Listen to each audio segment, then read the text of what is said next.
Yo, what's going on, guys? SwiftZ here, and today I'm gonna be showing you how to make a sick logo in Photoshop, or like a sick AVI.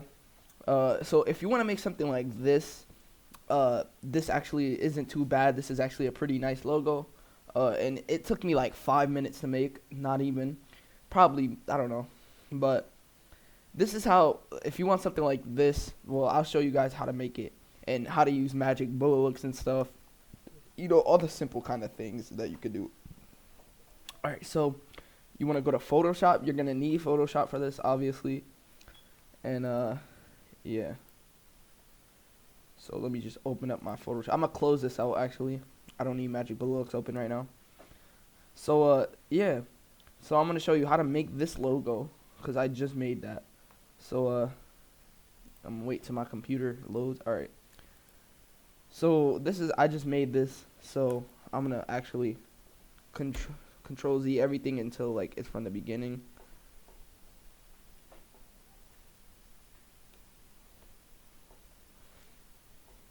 Alright, so here it is, the logo, the PSD that it started out with, and I'm gonna show you guys how to make that nice logo. So first things first, if you're not familiar with Photoshop and you just got it, I'll go through the steps. Pretty simple. So to put it in a picture, like into Photoshop, you want to go to File and Place. If you're using CS6, it's gonna say Place, but I'm using CC, so it says Place Embedded. But yeah. So I want to use the back. Like, you're basically gonna put your background in the picture. So I'm gonna put this beach wallpaper background that I'm using, and I'm putting that in there, and it's gonna show up like this. So what you want to do is you want to hold Shift, Alt, and you want to drag it from the corner until it's like covering the entire canvas. So you want to check mark that, and make sure you are holding Shift Alt because that's important. It won't look stretched or anything. And yeah. So once you have that background there and you like you dragged it and like it's covering the thing, you want to go down here to where the layers are, and you want to click and drag the wallpaper right over the 2D part of your logo. So once it's over the 2D part of your logo, you want to right click on the background thing. No, you want to right click on the background thing. You want to click Create Clipping Mask. So what that's gonna do is the logo is basically gonna become that background. So that's part one, right? So now what you want to do is you want to stay on this wallpaper layer, and you want to press Control J, and it's gonna make a copy. And you want to take the copy and you want to put it under the 3D. And once you have that under the 3D, put your text over the background. So if you got a little confused, just rewind it and see what I did. I put the wallpaper under the 3D bottom, and then I dragged the text over the beach wallpaper. And sorry if you can hear my dog barking in the background. But yeah, so I'm not a big fan of this text. So I'm gonna go to a different PSD and use my own text. So yeah, I made this text. This text is nice. It's for a major PSD. And I don't like that other text. So I'm gonna go here and go where the text is, right here, and I'm gonna drag the text into where I'm doing the work. Drag that there. I'm gonna delete the other text that I don't want, and then I'm gonna drag this text here. Then I'm gonna make this text smaller because it's a little too big. And hold up. So make it to like a reasonable size. That's good. So as you guys can see, we already have something so far. Now what you want to do, if once you have the text good and all that, you want to go to the dare. You want to go to the 2D part, and you want to double click on the 2D, and you're gonna give this a little stroke because it looks a little too bland. So I'm gonna give this a stroke, and I'm gonna put it like on 2 because I don't want it to like be too much stroke. It looks ugly sometimes when you do that. So I'm gonna put it like on 2. It actually looks okay. So As you guys can see, it gave it like a little outline on the logo. And the last thing for the logo, you want to go to the copy of the copy of the background that you put under the 3D one, and you want to double click this, and you want to check satin. Just check mark the satin. So as you guys can see, it turned the background darker than like the logo, and it actually looks pretty nice. So once you're done with that, that's actually it for the Photoshop part. So now you can save this and save it as like anything you want, but make sure you save this file as a JPEG so that you can name it whatever you want, and then save it as a JPEG or a PNG. Either one is fine.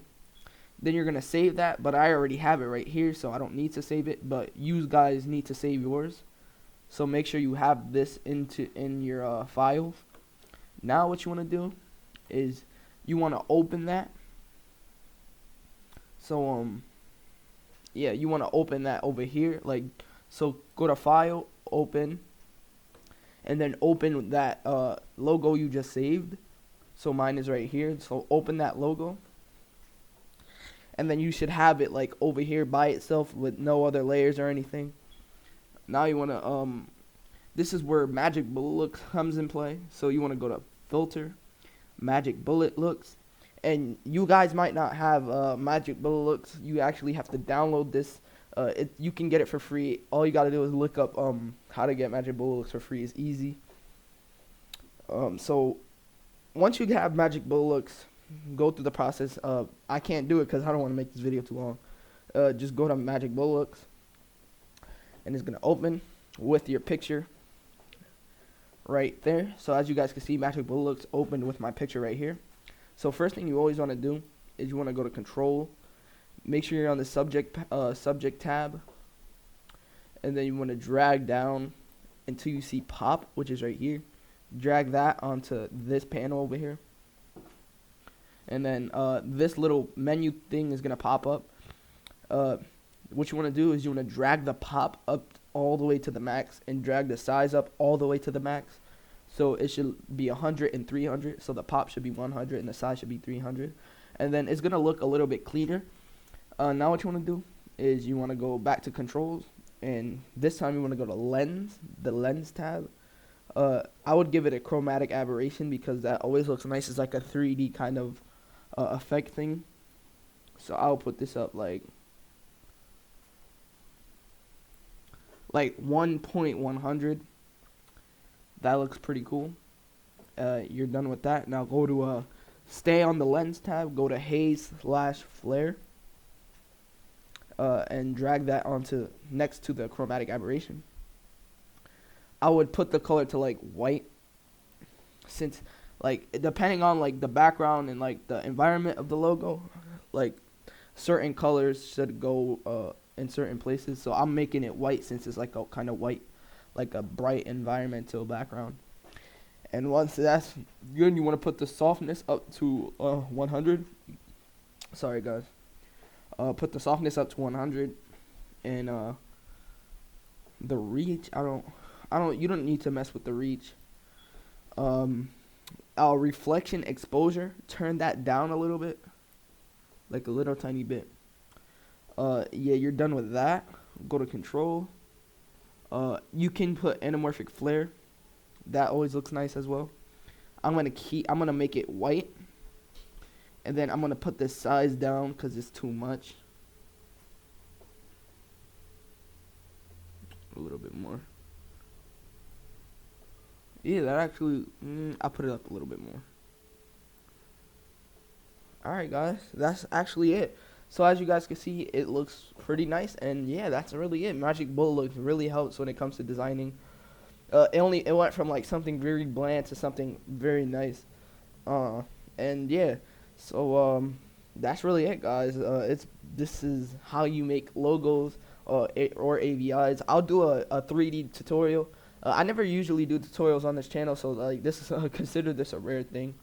And yeah, guys, that's really it. I'm gonna do a 3D how to make pop out logos in the next tutorial. And yeah, guys, it's been Sizzy, and I'm out. Peace.